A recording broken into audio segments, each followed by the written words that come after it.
ठीक है। स्टार्ट करते हैं।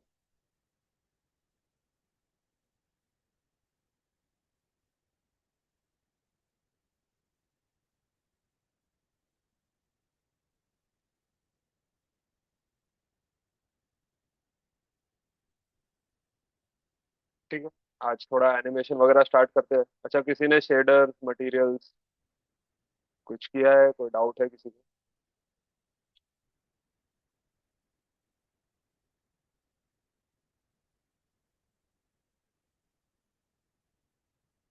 ठीक है, थोड़ा आगे जाते हैं। अब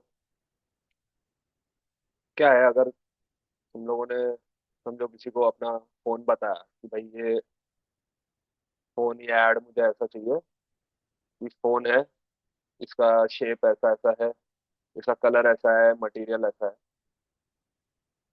उसके बाद कोई भी ऑब्वियसली पूछेगा अच्छा ठीक है, पर ऐड तो समझो 5 सेकंड की होगी कम से कम, या 2-3 सेकंड की होगी। तो मूवमेंट क्या कर रहा है वो फोन?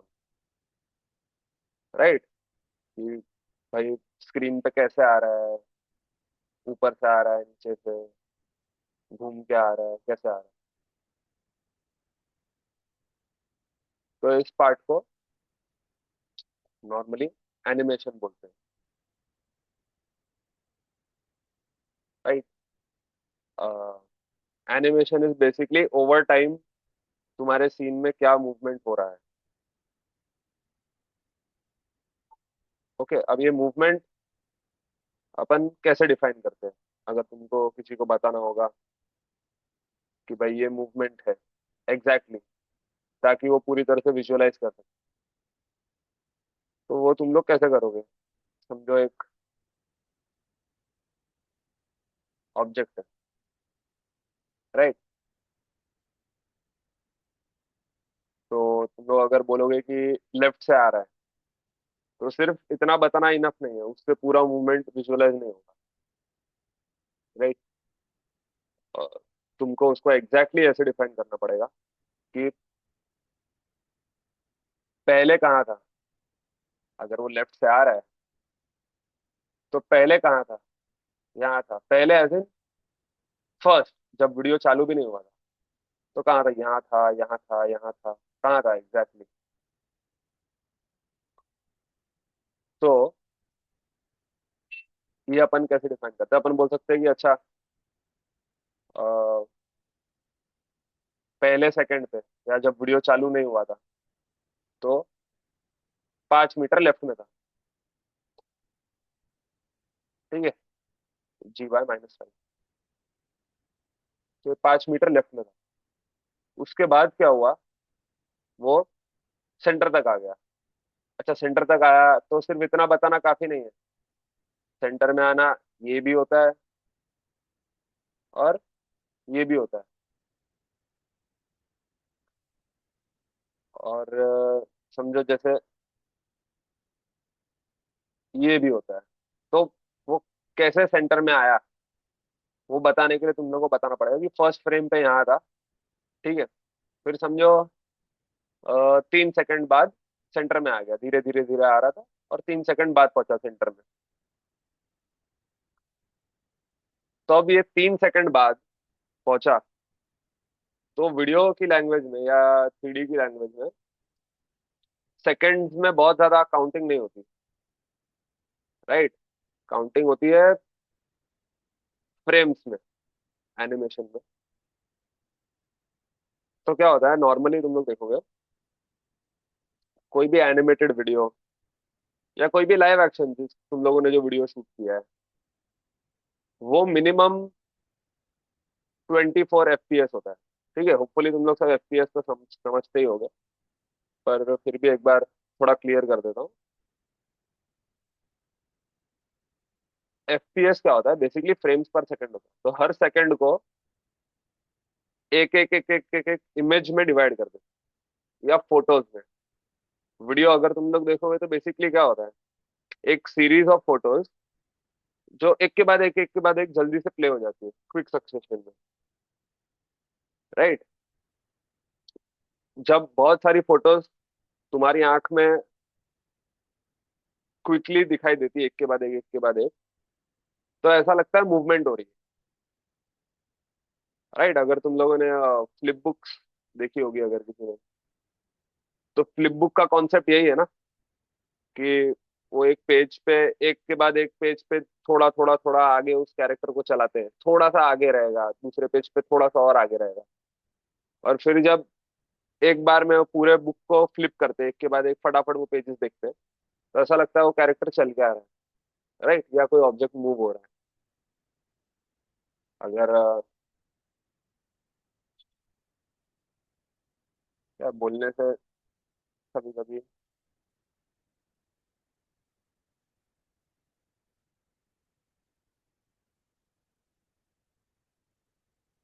राइट, जैसे ये वीडियो होपफुली सब लोग को दिखाई दे रहा होगा। जैसे ये एक फ्लिप बुक है, राइट। अब तुम लोग इसको या कोई भी वीडियो को धीरे धीरे पॉज करके देखोगे, फ्रेम बाय फ्रेम, तो तुम लोग को मालूम पड़ेगा ये सिर्फ इमेजेस है, राइट, एक के बाद एक इमेजेस है।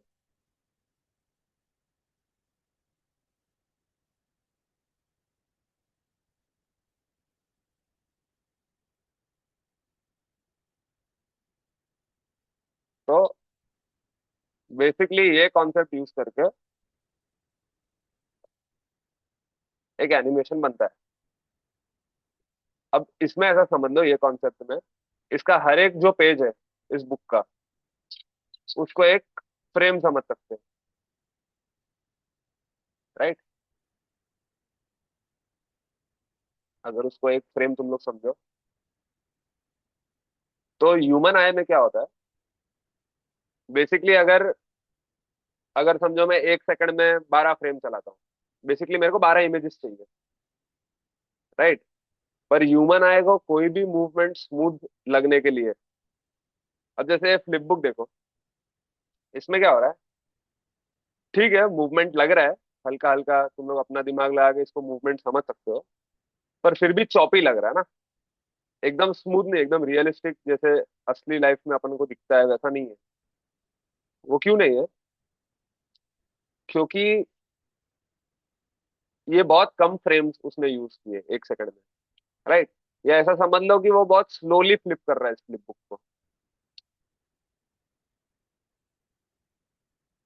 ह्यूमन आई को मिनिमम 24 फ्रेम्स चाहिए रहते हैं 1 सेकंड में। अगर 1 सेकंड में 24 फोटोज तुम लोग को दिखा दी जाए, तो तुम लोगों को वो एनिमेशन स्मूथ लगेगा, राइट, वो वीडियो स्मूथ लगेगा। नहीं तो ऐसा चॉपी लगेगा कि पार्ट्स पार्ट्स में। तो इसलिए जनरली तुम लोग देखोगे, पहले कोई शूटिंग वगैरह होती थी या लाइव एक्शन शूट होता था, या इवन सीजी में कोई वीडियो बनता था, तो मिनिमम वो 24 FPS में ही बनता था, ठीक है, क्योंकि तभी इतने रिसोर्सेज नहीं होते लोगों के पास कि 1 सेकंड में हम लोग 24 फ्रेम से ज्यादा दे, राइट। अच्छा, मॉनिटर्स भी उसी हिसाब से होते थे, स्क्रीन भी उसी हिसाब से होती थी कि वो 1 सेकंड में 24 से ज्यादा, या समझो लगभग 30 से ज्यादा फोटोज दिखाई नहीं पाती। वो फोटोज इतनी जल्दी चेंज ही नहीं कर सकती थी स्क्रीन पे। तो 24 एक स्टैंडर्ड बन गया कि 24 फ्रेम, और साइंटिफिकली भी यही स्टैंडर्ड है।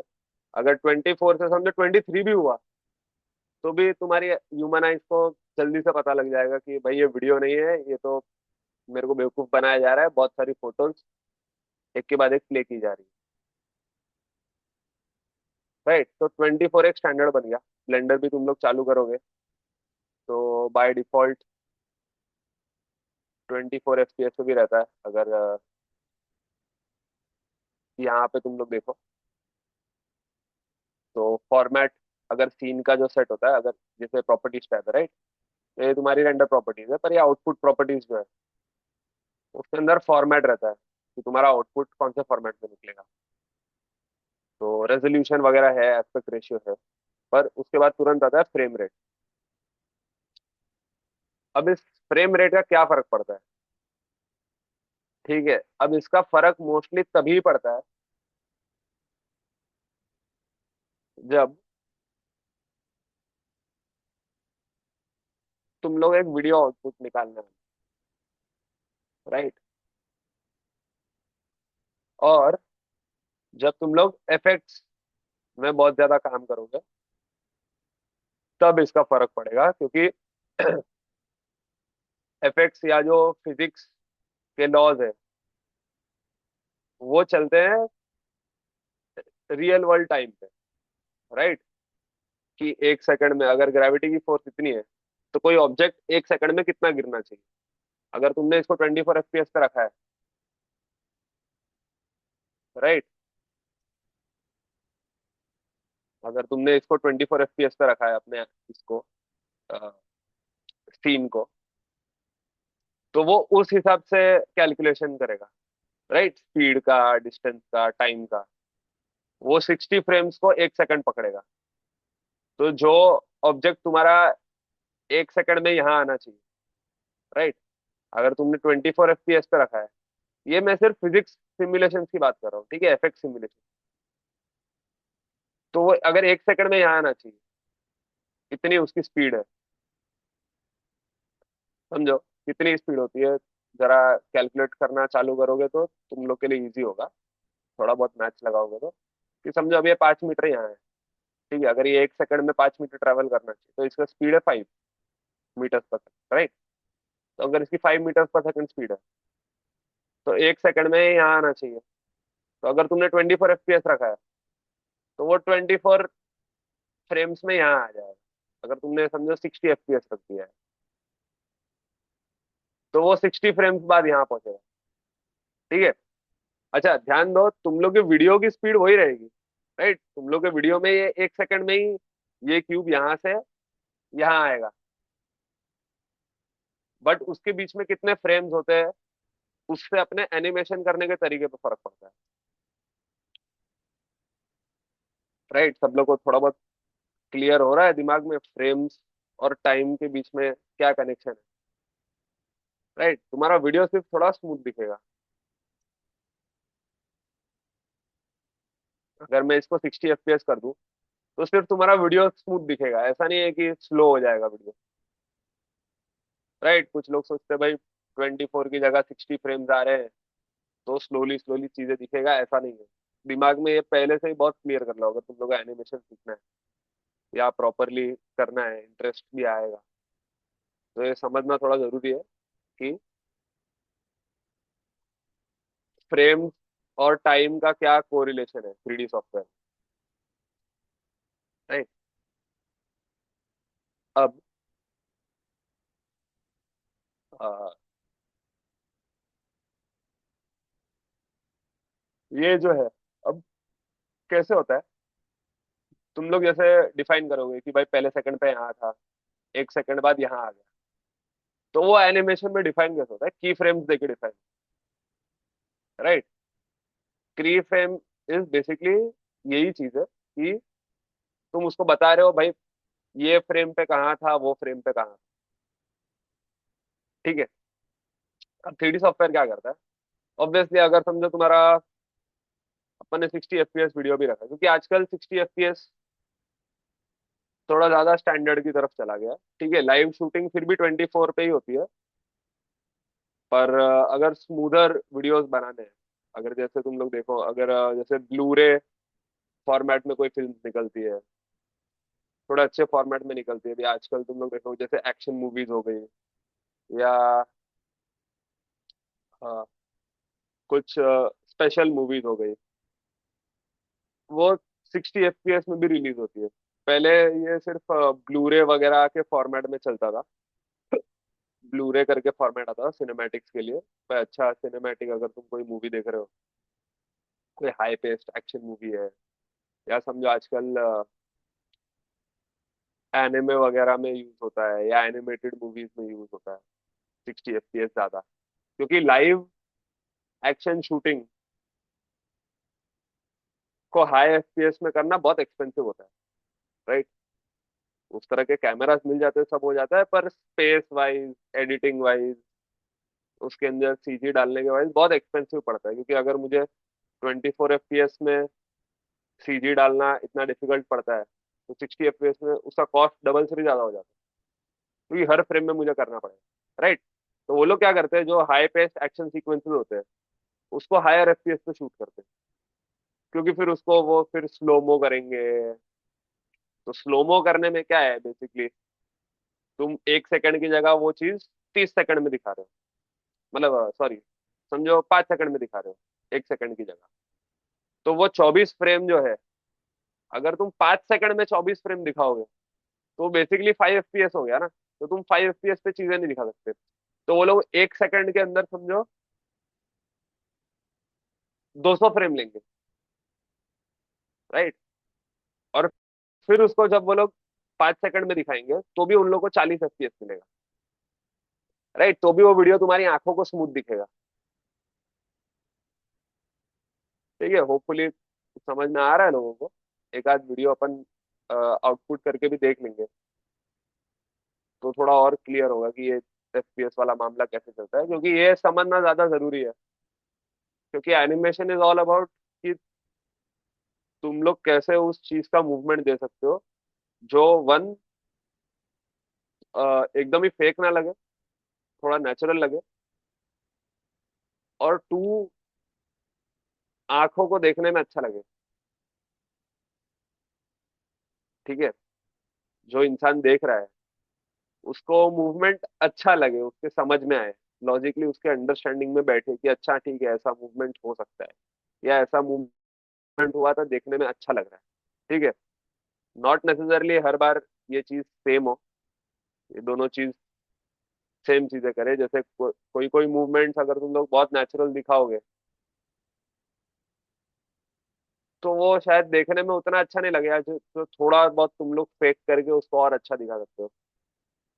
या अपना मैसेज जो तुम लोग को पहुंचाना है वो अच्छे से पहुंचा सकते हो। अगर मेरे बोलने से बहुत क्लियर नहीं हो रहा तो बहुत एक बेसिक एग्जांपल है कि तुम लोग ने बचपन में कार्टून्स वगैरह देखे होंगे। तो उसमें कैसा होता है कि वो कभी कभी वो जमीन खिसक जाती है कैरेक्टर के नीचे से, तो जमीन खिसक जाती है पर वो फिर भी जब तक उसको मालूम नहीं पड़ता कि नीचे जमीन खिसक गई तब तक वो नीचे नहीं गिरता, राइट। ये तुम लोगों ने थोड़ा बहुत देखा होगा कि वो भागते रहता है और वो खाई के ऊपर कूद जाता है, फिर भी भागते रहता है, फिर उसको रियलाइज होता है अरे भाई ये तो मैं खाई के ऊपर आ गया हूँ, क्लिफ के आगे आ गया, और फिर वो नीचे गिरना चालू कर दिया। तो ऑब्वियसली ये चीज रियलिस्टिक नहीं है। जैसे ही उसने क्लिफ क्रॉस किया,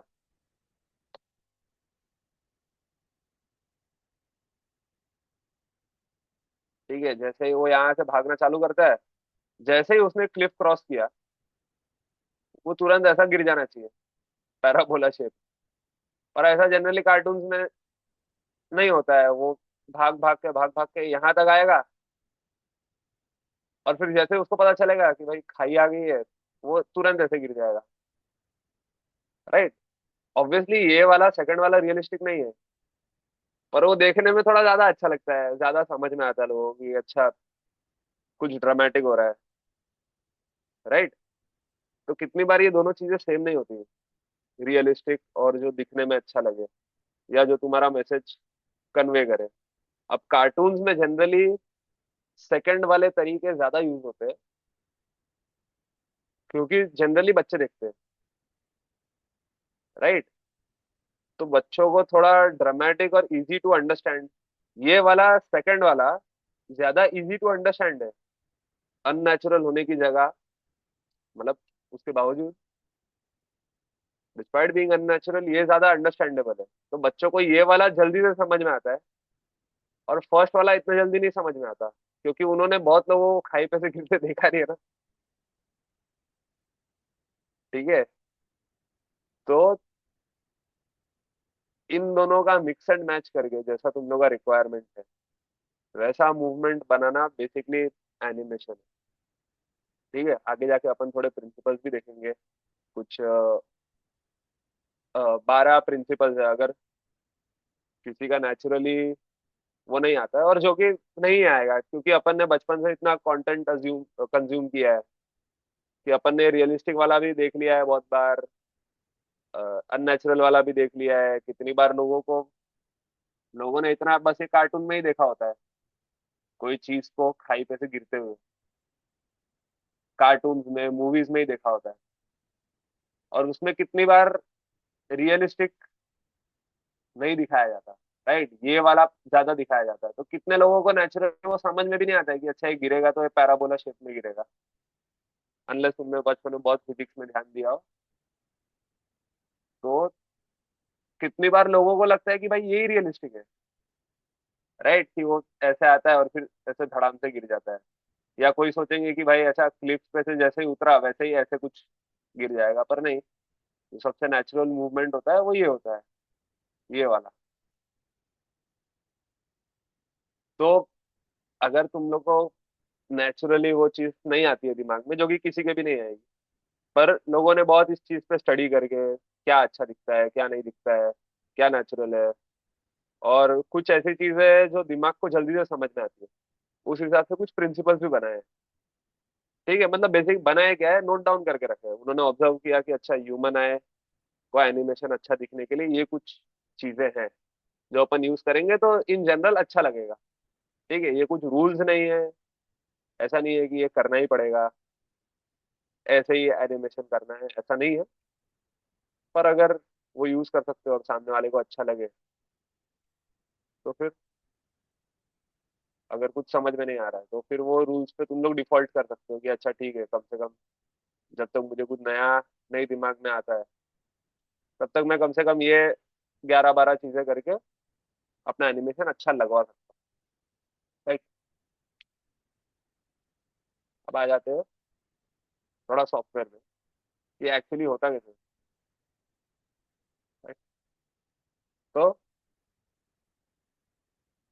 ये नॉर्मली ऐसा होता है, की फ्रेम्स यूज करके होता है। अब ये नीचे तुम लोग देख रहे हो, ये पैनल जो खुला है, ये तुम लोग का टाइमलाइन है, राइट। बाय डिफॉल्ट मैंने 1 से 250 240 रखते हैं।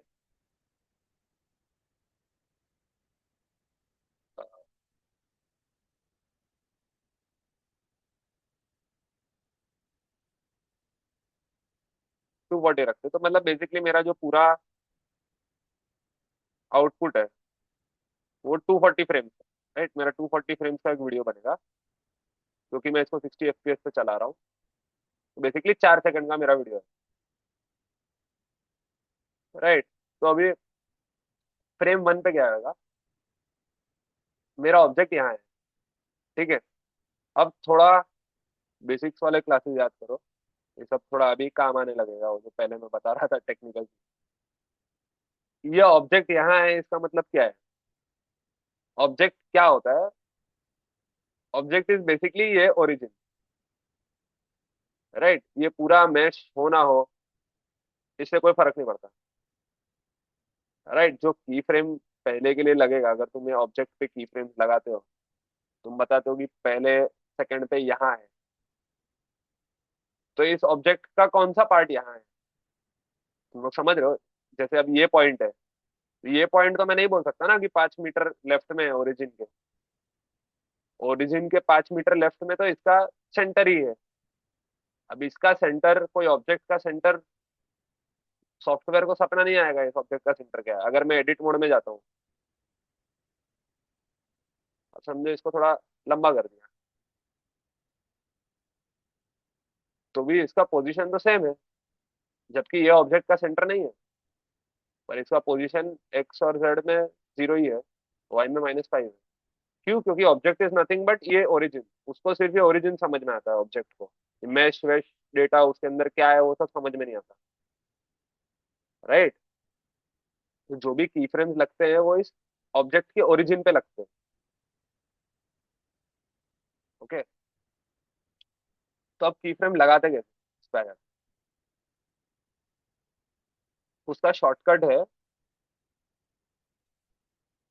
आई, ठीक है। अगर आई दबाओगे तो तुम लोग देखोगे इन 3 चीज पे की फ्रेम लग जाएंगे बाय डिफॉल्ट, ठीक है। अच्छा, अगर तुम यहाँ आई दबाते हो तो वो अभी कोई काम नहीं आएगा, क्योंकि अभी यहाँ पे कोई की फ्रेम लगे नहीं है। अगर तुम ये वाला एक्सपांड करोगे और देखोगे इसका समरी, तो अभी कुछ की फ्रेम नहीं लगेंगे। समझो, मैंने फर्स्ट इस पे आई दबा के की फ्रेम लगा दिया, ये येलो हो गए सारे। येलो हो गए मतलब यहाँ पे इस फ्रेम पे, जिस फ्रेम पे अपन करंटली है, उस पे यहाँ पे की फ्रेम लगी हुई है।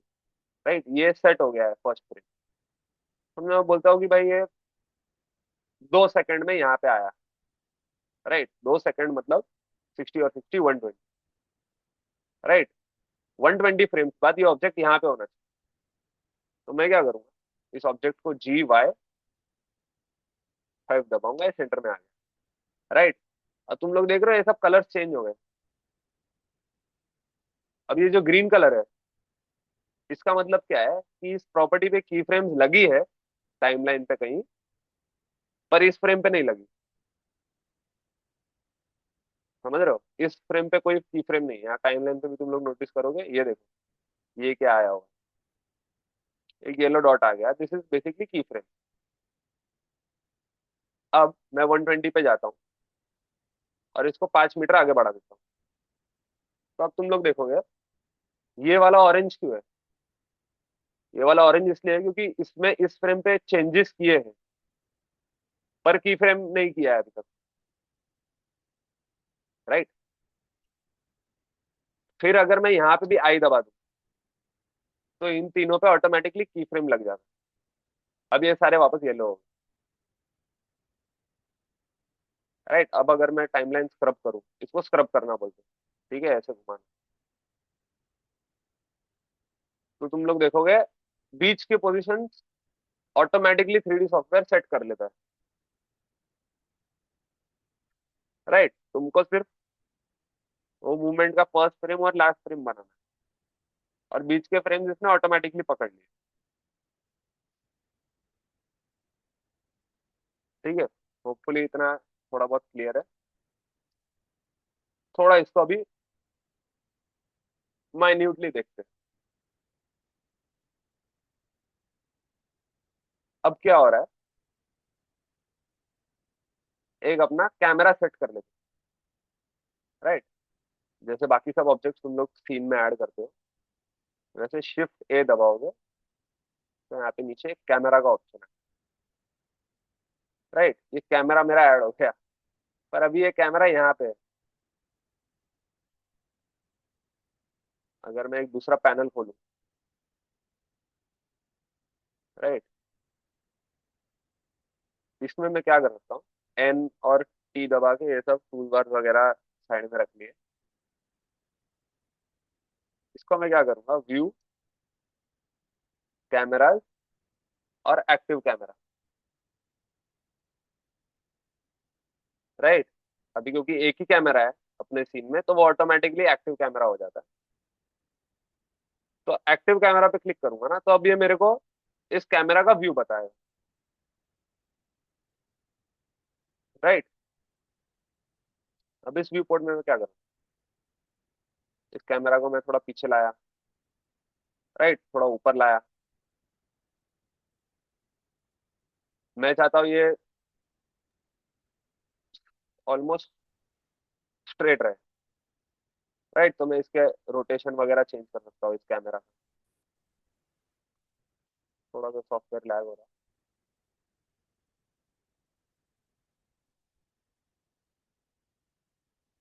तो मैं रोटेशन वगैरह यहाँ से चेंज कर सकता हूँ। राइट, अब ये मेरा कैमरा सेट हो गया। अब मेरा ऑब्जेक्ट यहाँ से यहाँ आ रहा है।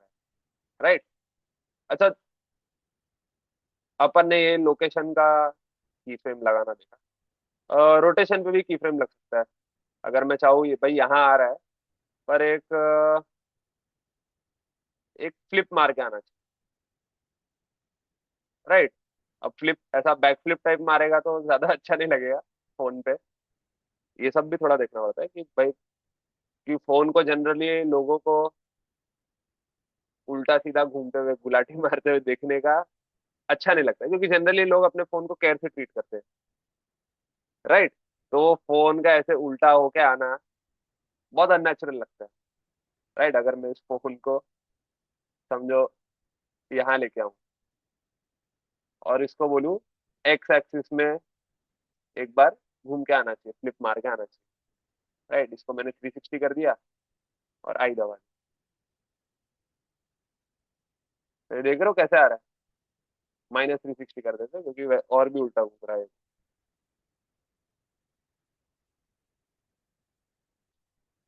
पर बेसिकली अगर ऐसे कोई फोन आएगा ऐड में तो तुम लोग को देखने में बिल्कुल अच्छा नहीं लगेगा, क्योंकि उसके पीछे वो थोड़ा बहुत साइकोलॉजी है इंसान की, कि फोन ऐसे घूम के आता है तो किसी को अच्छा नहीं लगता, देखने में अननेचुरल लगता है। और ये लोगों का दिमाग इस तरह से होता है कि फोन ऐसा नहीं होना चाहिए, ऐसे नहीं।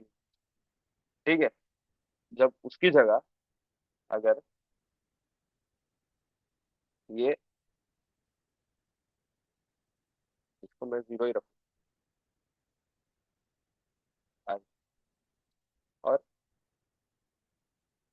इसमें 360 जेड एक्सिस,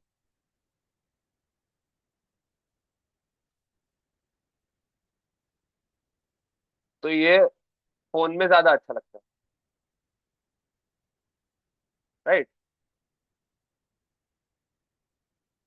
ऐसे ही दूसरे प्रॉपर्टीज को भी अपन चेंज कर सकते हैं। ठीक है, phone scale up scale down होना कोई बहुत ज्यादा अननेचुरल नहीं लगता है लोगों को। उसके लिए क्या करना होगा, अगर समझो ये मेरा फाइनल साइज है, मैंने सोचा मेरा फोन इतना ही बड़ा होना चाहिए जब फाइनल व्यू में दिखे,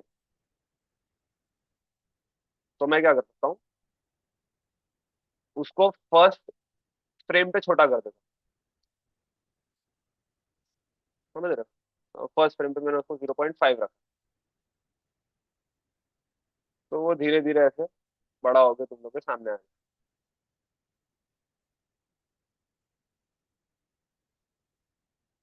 राइट, अब जैसे ये चीजें चेंज होती है, वैसे दूसरे प्रॉपर्टीज पे भी की फ्रेम लग सकता है, समझ रहे हो? दूसरे प्रॉपर्टीज पे मेरा क्या मतलब है, ब्लेंडर में ऑलमोस्ट कोई भी प्रॉपर्टी, इनफैक्ट कोई भी बोल सकते हो। अब जैसे जैसे यूवी मैप है, इस पे नहीं लगता, पर उस पे भी लगाने का तरीका है। राइट, मतलब इस ऑब्जेक्ट पे कितने यूवी मैप्स है, मल्टीपल यूवी मैप्स हो सकते हैं कोई ऑब्जेक्ट पे, तो उस पे भी कितनी बार की फ्रेम लग सकता है। ये देख रहे हो, ये यहाँ से तो लग ही सकता है, शेडर में भी लग सकता है। इसकी कोई भी प्रॉपर्टी हो, अब जैसे इसमें समझो मैंने एक मटेरियल डाला, राइट,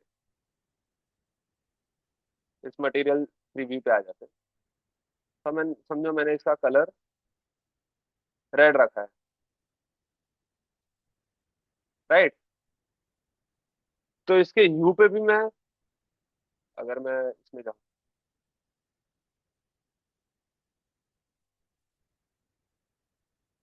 तो इसके ह्यू पे भी की फ्रेम लग सकता है। देख रहे हो, ये येलो, इसके ऊपर ये आ गया, जरा शायद ठीक जरूरत पड़ेगी। शिफ्ट F12, ये शॉर्टकट है, ये सारे इन चीजों के सारे शॉर्टकट्स ही होते हैं, तो टाइमलाइन में चले जाते हैं। अब जैसे मेरा ऑब्जेक्ट लाल है, अगर मैं चाहता हूँ यहाँ पे आते आते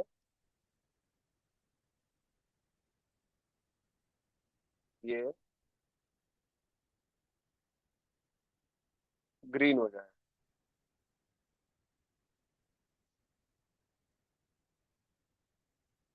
तो ये देख रहे हो,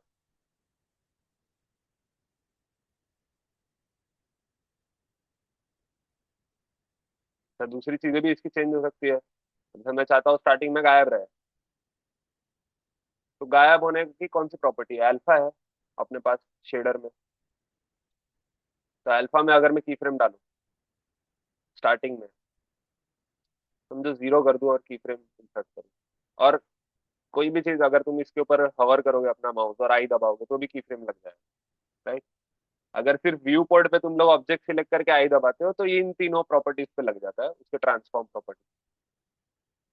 पर ऐसे कोई दूसरी प्रॉपर्टी पे तुम लोग कर्सर रख के आई दबाओगे तो उस पर की फ्रेम लग जाएगा।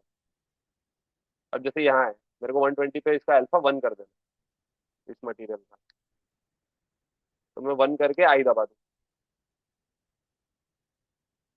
तो ये देख रहे हो क्या हो रहा है,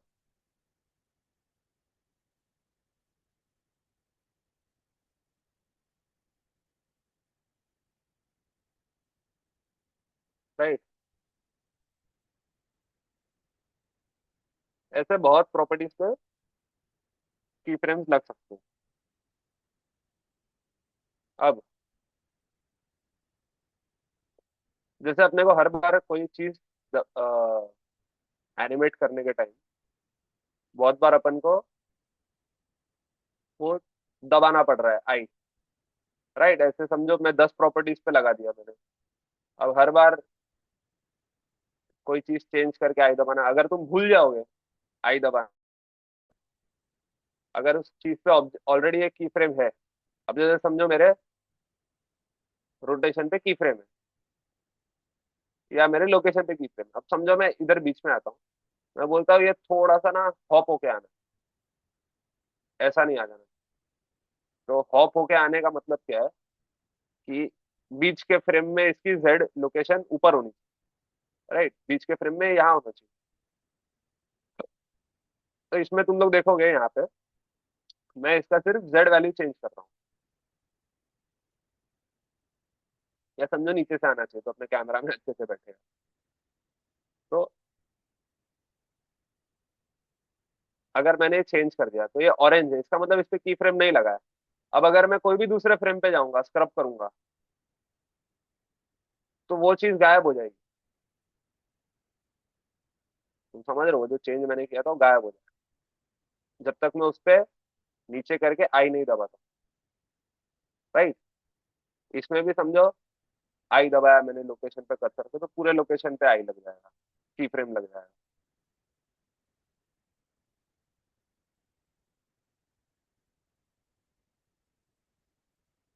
राइट। अब हर बार ये नहीं करना पड़े, यहाँ से एक्स दबा के तुम लोग डिलीट भी कर सकते हो की फ्रेम। अगर मैं नहीं चाहता कि मेरे को हर बार आई दबाना पड़े, या मैं कभी भूल गया तो मेरा चला नहीं जाएगा चेंज, तो यहाँ पे एक बटन है ऑटो की करके, राइट। ऑटो की से क्या होगा, समझो मैंने इसको बीच में यहाँ नीचे ले लिया, तो अब ऑटोमेटिकली उस चीज पे की लग गई, जो प्रॉपर्टी मैंने चेंज किया है सिर्फ उसी पे की लगेगी, ठीक है। ऐसा नहीं है कि एक्स वाई जेड तीनों पे लग जाएगी या रोटेशन स्केल पे भी लग जाएगी, जो चीज मैंने चेंज की है सिर्फ उसी पे की लगेगी, ठीक है। यहाँ पे समरी अगर तुम लोग एक्सपांड करो इसका, तो तुम लोग देखोगे इसका क्यूब ऑब्जेक्ट है। अब ये जो मैंने इसका ये जो एनिमेशन किया है, ये जो की फ्रेम्स का डेटा है, मतलब ये जो इन्फॉर्मेशन है कि फर्स्ट फ्रेम पे कहाँ होना चाहिए, लास्ट फ्रेम पे कहाँ होना चाहिए, बीच में कहाँ होना चाहिए, इसका अंदर के जो चेंजेस है, ये सब भी, ये बेसिकली एक अलग डेटा जैसे स्टोर होते हैं, ठीक है। तो ये ऑब्जेक्ट हो गया, इसमें एक मेश डेटा है जो बताता है इसका शेप कैसा है, राइट। मेश डेटा के अंदर इसका मटेरियल डेटा है कि ऑब्जेक्ट दिखता कैसा है, कलर क्या है। और इस ऑब्जेक्ट के ऊपर मेश डेटा के साथ साथ एक एनिमेशन डेटा भी आ गया, राइट, जिसको ब्लेंडर एक्शन बोलता है कि ये इसका एक्शन है, राइट। बाय डिफॉल्ट उसको क्यूब एक्शन नाम दे देता है वो, क्योंकि ऑब्जेक्ट का नाम और फिर एक्शन। तो इसका ये जो एक्शन है ये as an animation data store होता है। तो इसमें तुम लोग देखोगे इसके एक्शन में ऑब्जेक्ट ट्रांसफॉर्म पे कीज लगी है, राइट। इसका जो मटेरियल है अलग है, मटेरियल पे जो कीज लगी है वो अलग है, वो इसके एक्शन में नहीं आती। वो बेसिकली वो मटेरियल का एक्शन है। क्योंकि अगर मैं कोई दूसरा ऑब्जेक्ट लूं, समझो मैंने एक और क्यूब ले लिया जो यहाँ पड़ा है, अब देखो ऑटो कीइंग चालू है तो इस पे की लग गया ऑटोमेटिकली। तो कितनी बार ये, जरूरी नहीं है कि ये होगा तो अच्छा ही है, पर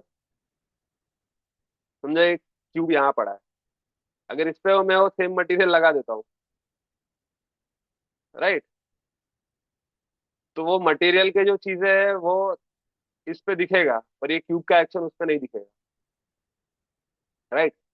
तो जो मटेरियल के की फ्रेम्स है वो मटेरियल में स्टोर होते हैं, जो ऑब्जेक्ट के ट्रांसफॉर्म के की फ्रेम्स है वो ऑब्जेक्ट में स्टोर होते हैं क्यूब एक्शन करके। राइट। होपफुली ये थोड़ा क्लियर है। नेक्स्ट टाइम अपन थोड़ा ये देखेंगे कि एनिमेशन फिर करने के अलग अलग तरीके क्या है, अलग अलग जो आगे प्रॉब्लम्स आएगी जब तुम ये करने जाओगे और इसको ट्राई करोगे कोई रियल वर्ल्ड चीज में डालने का, जैसे अपने फोन में। नेक्स्ट टाइम अपन अपने फोन पे ही करेंगे एनिमेशन पर। तो क्या क्या प्रॉब्लम्स आएगी, वो प्रॉब्लम्स को कैसे सॉल्व करते हैं 3D सॉफ्टवेयर में, ब्लेंडर में, वो सब जरा देखेंगे। पेरेंटिंग देखेंगे क्या होता है। पर बेसिकली तब तक के लिए थोड़ा की फ्रेम्स डालना निकालना प्रैक्टिस करो। राइट क्लिक करो, देखो क्या होता है इंस्टेंट सिंगल की फ्रेम से क्या होता है, और क्या फर्क पड़ता है इन सब चीजों से। राइट।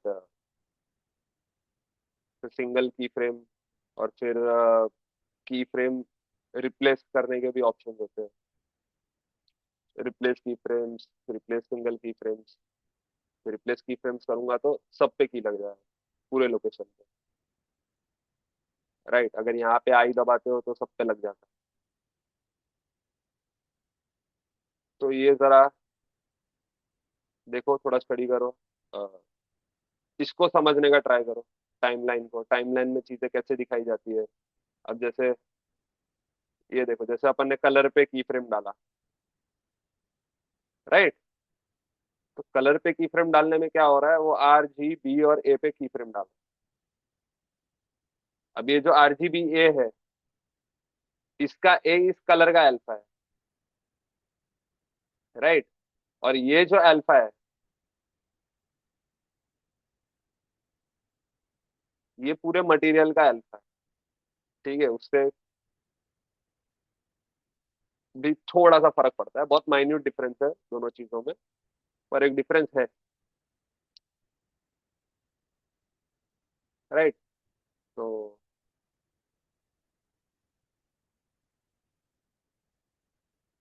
ये सब थोड़ा प्रैक्टिस करो।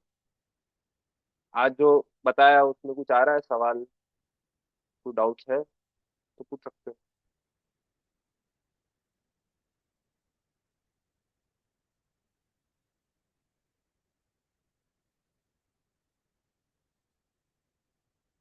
ठीक है। तो थोड़ा ये नॉर्मल जनरल ऑब्जेक्ट के साथ प्रैक्टिस करो, तो थोड़ा सा वो क्लियर हो जाए कि ब्लेंडर में कैसे की फ्रेम्स लगते हैं, कहाँ कहाँ लगते हैं, और कैसे उनको चेंज करते हैं अपन, कैसे मैनिपुलेट करते हैं ताकि अपने को जो चाहिए वो मूवमेंट अपने को मिल पाए। राइट। चलो फिर नेक्स्ट क्लास में मिलते हैं।